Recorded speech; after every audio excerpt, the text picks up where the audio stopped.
ngo Ezekiya ngo yarebye ivure yibutse Imana imirimo, maze Imana iramubwira ngo wongerewe imyaka 15. Urabona afite ibibazo, ufite madeni muri banki, urabona afite gutya, uri kubwira niwe aho ngaho niwe azahera kurwaye. Yesu amubonye abona ko amaze igihe kirekire arwaye, mu maze ngo aramubaza ngo mbese urashaka gukira? Aramusubiza ngo sifite. Ntabwo ufite umuntu wagufasha mu bukene bwawe, ntabwo ufite umuntu wagukemura ikibazo umaranye imyaka wa musore we, ntabwo ufite umuntu wagufasha.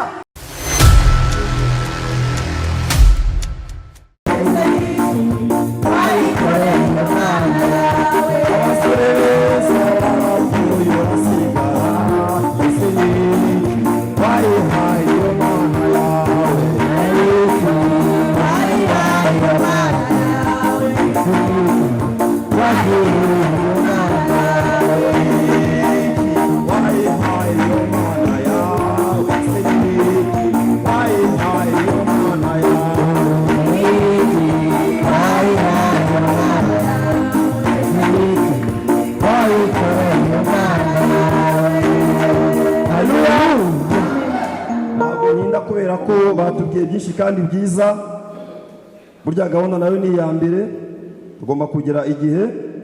Ariko nakubwira ijambo rimwe gusa, hari igihe Imana itanga kwishima ntabyo kwishima ufite. Hari igihe Imana iguha kwishima wari umucuruzi warahombye. Hari igihe Imana iguha kwishima warabuze nawe kwishyura kode, igatera kwishima muri wowe, ugaca mu maso ukubonye akabona umuntu afite ikibazo. Amen. Hari igihe iguha kwishima umubyeyi we ufite ibibazo, ufite amarira, ikaguha kwishima waba uraye.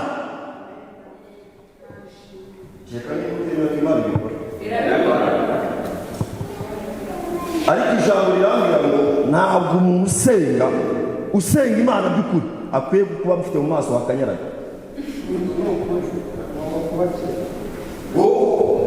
Buriya ntabwo mubizi, indwara 60% ziriho ubu ngubu ziterwa n'agahinda.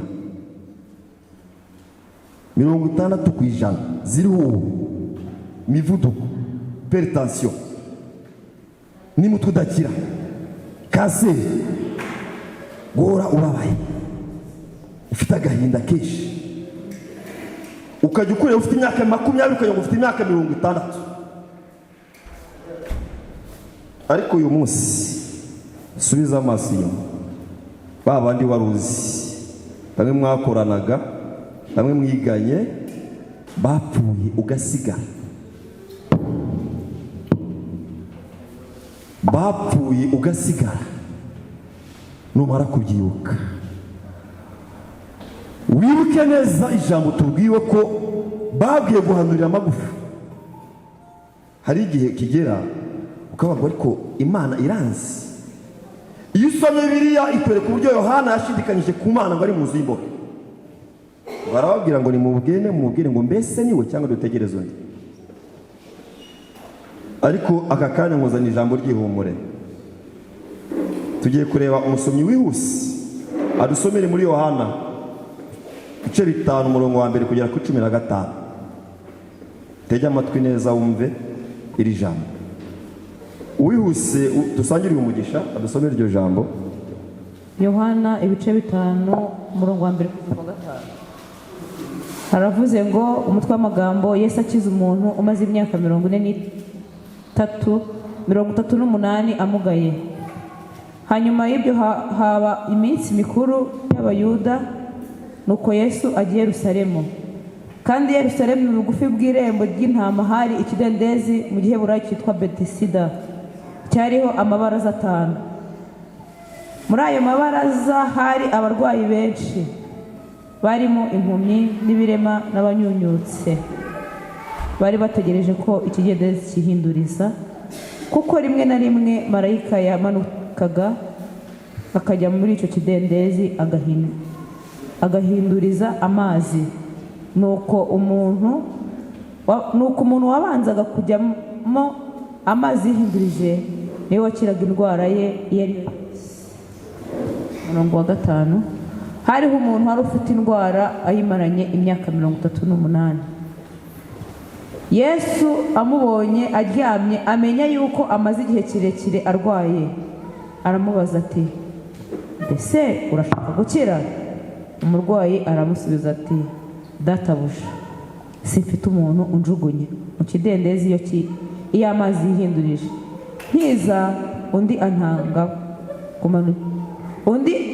antanga kumanukamo. Yesu aramusubiza ati, byuka wikorere uburiri bwawe wigendere. Mwakire neza ijambo ry'Imana. Akoze cyane. Birashoboka ko aka kanya waba ufite ikigeragezo umaranye imyaka myinshi, ubukene, uburwayi n'ibibazo bitandukanye, ariko aha batubwiye umuntu wari umaze imyaka 30 n'ingahe,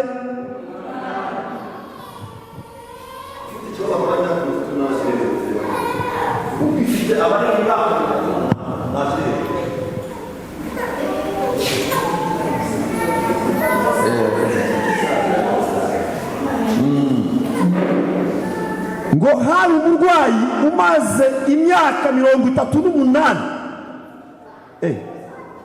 Karimo ndaza nageze hari imbere gato, murana abazungu babiri nibereye muri siporo barahagara, karimo n'umuzungu barahagara,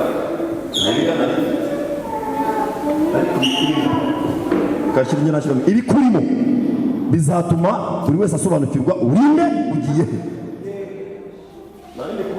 Bahagaze muri siporo barahagaze, bavugisha mu Bwongereza, bari bageze ngo ntabwo ndi muri baba ndi setagire. Yesu yangiriye neza,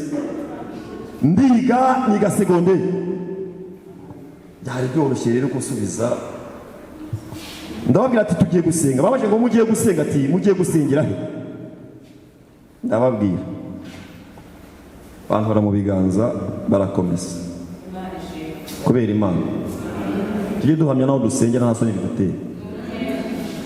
Hari umurwayi umaze imyaka 38 ngo ari ku kidendezi,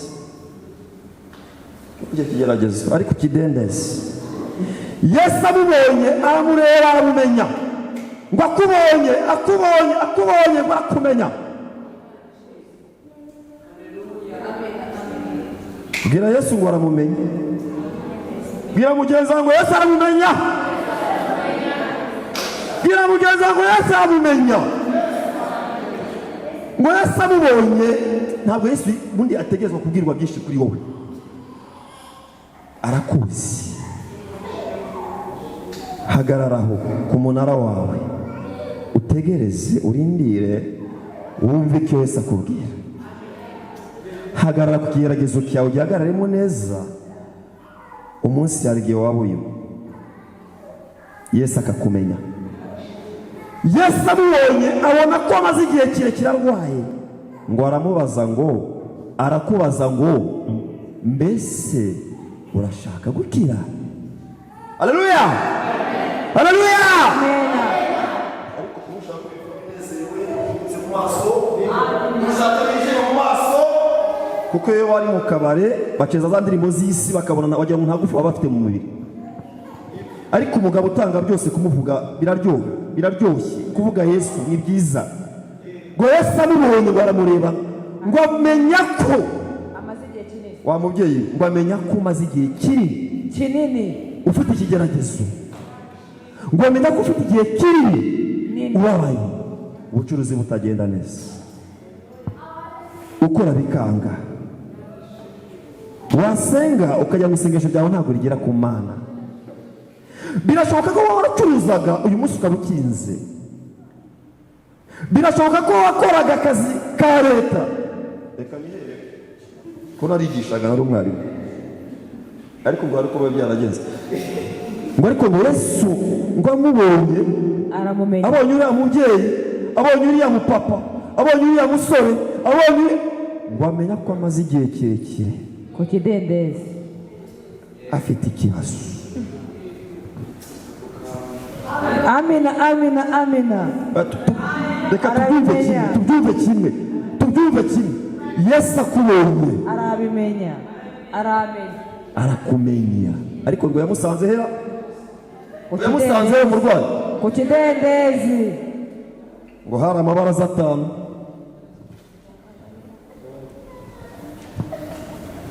Ngo maze baramubaza ngo mbese urashaka gukira? Aramusubiza ngo sifite. Ntabwo ufite umuntu wagufasha mu bukene bwawe, ntabwo ufite umuntu wagukemura ikibazo umaranye imyaka, wa musore we. Ntabwo ufite umuntu wagufasha, Yesu Kristo. Yesu aramubwira ngo ikorere uburiri bwawe wigendere.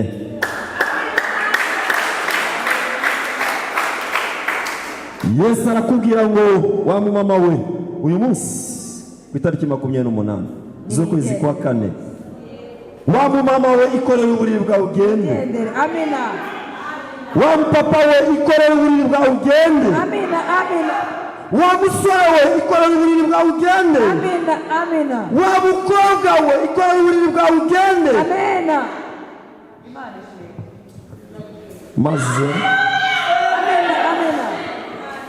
Maze iyo yavuze nta ushidikanya, yarikoreye uburiri bwe ngo aragenda, ngo ahita akira. Amina. Wa mubyeyi wabuze urubyaro ngo ahita abyara. Amina. Wa mupapa ubukene bwishe ngo ahita agira ati atasubizwa. Amina. Wa wundi wabuze minerivare y'abana ngo ahita ayibona. Wabuze akazi ngo ahita akabona. Amina. Wabuze urugo ahita arubona. Amina. Yesu urashimwe. Amen. Ariko ugeze kuri 14 batubwira guti 14 niyo jambo ushaka gutinda. 14 niyo ushaka gutinda. Ibyo Yesu amubonye mu rusengero aramubwira ati, nyuma y'ibyo Yesu amubonye mu rusengero, dore ubaye muzima. Dore wabaye muzima, ukongera gukora icyaha ukundi utazabona. Uzongera gukora icyaha ukundi utazabona ishyano riruta irya mbere. Utazabona ishyano kuruta irya mbere. Iryo jambo tubyumve neza, uwo murongo tuwusuri tumve neza. Ngo Yesu wamubonye mu rusengero aramubwira ngo dore inzu wasabaga nayiguhaye, ubucuruzi wasabaga nabwaguye, urubyaro wabuze narutanze, umugabo wasabaga wamubonye, umugore wasabaga wamubonye. Ariko ntukongere ukora icyaha kandi utazahura n'ishyano riri turya mbere. Birashoboka ko wabura kubw'ikigeragezo runaka, birashoboka ko waba uraha ufite ikibazo gikomeye, ariko Imana yamara kugutabara ukibagirwa. Ariko ijambo uyu murongo wa 14 batubwira ngo amubonye mu rusengero. Gisomye ukamanuka ukagera kuri 17, ntabwo byagarukiye hariya, yaragiye niwe nza gutinda gato cyane. Ngo abayuda bamubonye yikoreye uburiri. Hari abayuda bataba? Naho abayuda bataba turaza kubibona.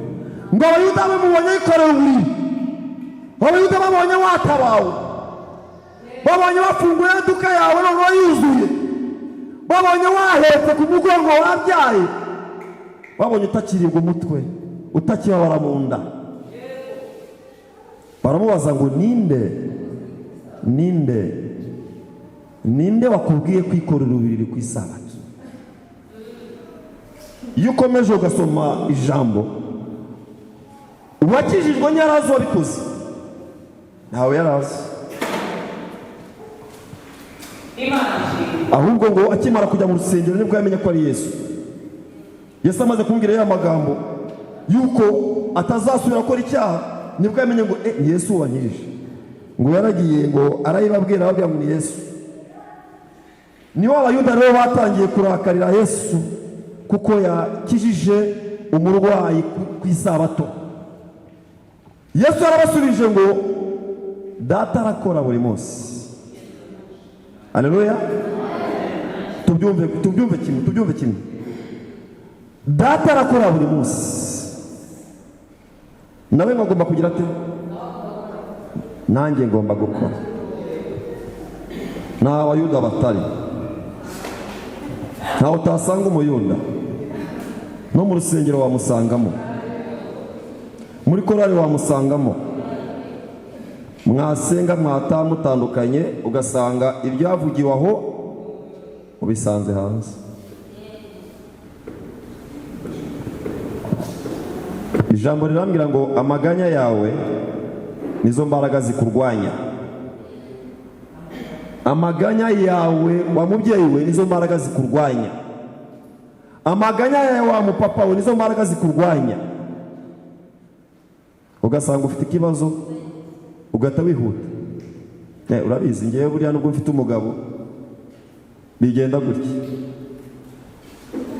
nubwo mfite umudamu bigenda gutya, nubwo mfite ababyeyi bimeze bitya, wa muntu uzakurwanya yabonye azahera.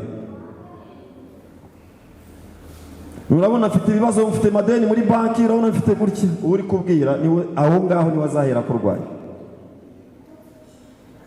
Ariko hari ibyiringiro, hari ibyiringiro. Ndagira ngo hari ibyiringiro. Iyo usomye muri Yesaya 38 murongo wa mbere usanga Ezekiya yatumye ko agiye gutaha, wenda tubivuge mu Kinyarwanda, agiye gupfa. Maze ngo Ezekiya ngo ahindukira ibivure, yibutsa Imana imirimo yakoze. Mbese wowe uyu munsi utumweho wakwibutsa Imana iki? Uyu munsi wonye message kugezeho ukayakira, niki wakwibutsa Imana? Ndakwingingira kugira icyo wakwibutsa Imana, guharanira kugira icyo wakwibutsa Imana mu bihe bigoye. Ndakwingingira kugira ngo wumve ko Imana ishobora byose. Uyu munsi urabona message ugira icyo wibutsa Imana. Abantu benshi cyane na message nagomba gutambutsa ijambo nge narirangije bura nashoje nge ndabangutse. Abantu benshi cyane turi mu minsi igoye, ariko mpabwa iyi message ko nzagira icyo mvuga nasenze Imana, maze Imana imijambo imu butumwa bwo kuvuga ku kintu cyitwa urukundo.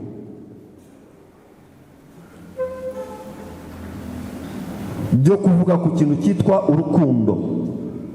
Ntago abantu dukundanye mu isi. Sinzi ntabwo dukundanye muri iyi minsi. Gukorera Imana turimo turarebanaho. Bavuga gufasha gutanga amaturo ugahina amaboko. Bavuga ngo umushyitsi yaje ugahina amaboko, ntibindeba. Nibyitorero. Itorero ninde? Itorero ninde? Ni wowe nanjye. Ibyo bintu bicumuza Imana.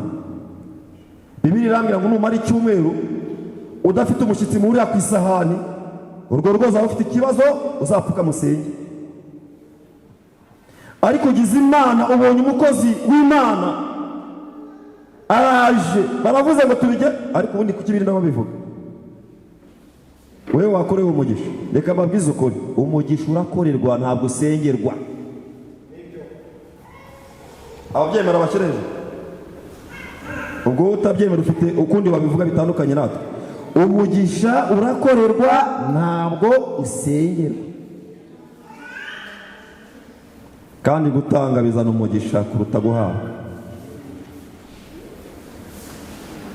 Iminota bampaye igeze ku musozo, nanjye nagerageje kwihuta, ariko aka kanya wumve ko ikigeragezo maze mu gihe kinini wageze ku kidendezi. Uyu munsi wumve kuri ku kidendezi, maze utege amatwi neza. Nubwirwa inyuma yanjye hari undi uri bumurikire, ashobora kuba aje kukubwira ngo ikorere uburiri bwawe ugende. hari wari ufite ijambo ry'urufunguzo turimo turamwunganira, inyuma hari undi. Mu gihe yenda kugera aha akitegura no kugera, utekereze neza maze utege amatwi. Hari ubwo waza kwikora uburiri nawe umunsi ukagenda, hari ubwo icyo kigeragezo umara nk'imyaka y'umunsi cyashyirwaho iherezo, hari ubwo ibyo bikugoye umunsi byarangira. Ariko sinzi, Imana idushoboze kandi twambike imbaraga. Ngo Hezekiya ngo yarebye ivure yibutsa Imana imirimo, maze Imana iramubwira ngo wongerewe imyaka 15 yo kurama. Ese uyu munsi wa Hezekiya wowe wakora iki? Uyu munsi wa Hezekiya wakora iki wa mubyeyi we? Uyu munsi utumwe kwakira message nk'iyo Hezekiya yabonye wa papa we wakwibutsa iki Imana? Kandi amaboko urayahina, ufite imiri mu mufuka, ntushaka gukorera Imana ahubwo utegereje ko Imana iguha. Reka mbabwire, ubu byarahindutse. Situation iri ubu ngubu ni win-win, ni manguhe, niko bimeze. Biriya ngo nimungerageresha imirimo yanyu. Situation ubu yarahindutse, uzasenga ugira atari ku ngubu ni win-win. Ufite iki mereho? Wakoze iki mu rusengero? Ukora iki? Uca intege gusa, ugaca intege abantu ngo itorero. Itorero ninde? Urikura mu itorero? Uri umunyedini? Reka dusabe umumama watubanjirije adusengera Imana, kuko kuvuga tuzabwirwa byinshi, n'ubu nyuma haracyari uvuga. Icyo dusabwa no kumva. Reka tusabe adusengera Imana kugira ngo icyo kidendezi wagezeho uyu munsi ubashe kuza kwikorera uburiri bwawe, ubashe kuza gukira. Ntabwo dutinda, turi bakuru. Dusengera Imana. Aha niho Mana mvuganira nawe, aha niho Mana we, aha niho Mana mvuganira nawe, aha niho Mana, aha niho Mana mvuganira nawe, aha niho Mana we, aha niho Mana mvuganira nawe. Wahaguruka mu cyubahiro cyawe, wahaguruka mu cyubahiro cyawe.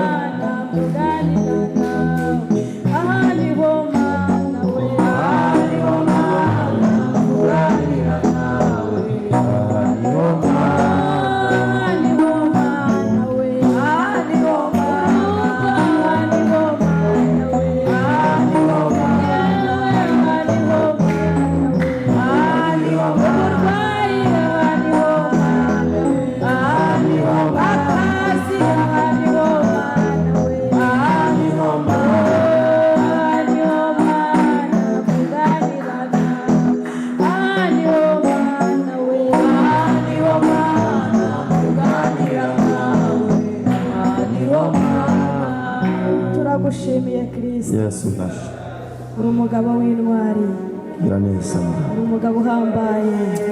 Shobora byose. Uri uwa mbere data wa twese. Yesu. Haleluya. Nawe wakubanjirije kandi gaguheruke. Tugushimiye kubw'amagambo yawe atambukiye hano. Haleluya, haleluya, haleluya. Imbere y'ubwoko bwawe. Haleluya, haleluya, haleluya.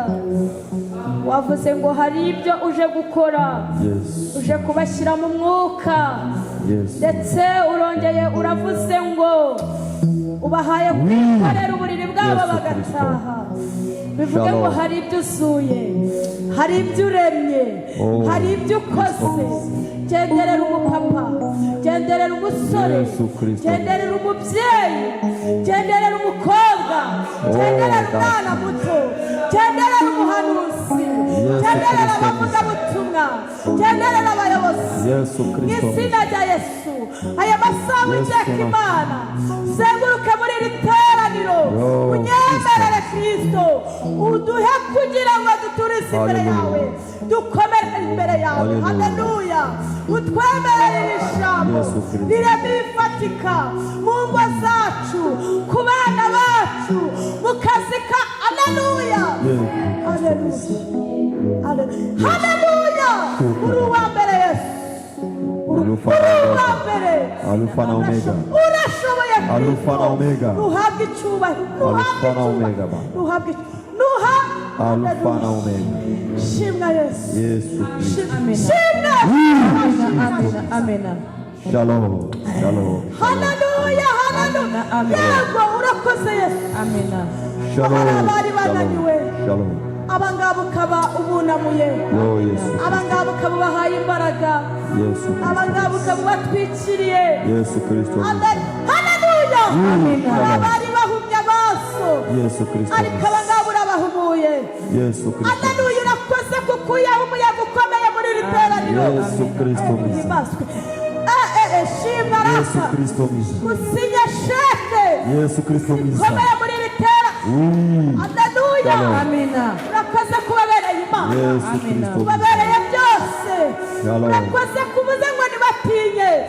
Kuko uri kumwe nabo. Kandi ubone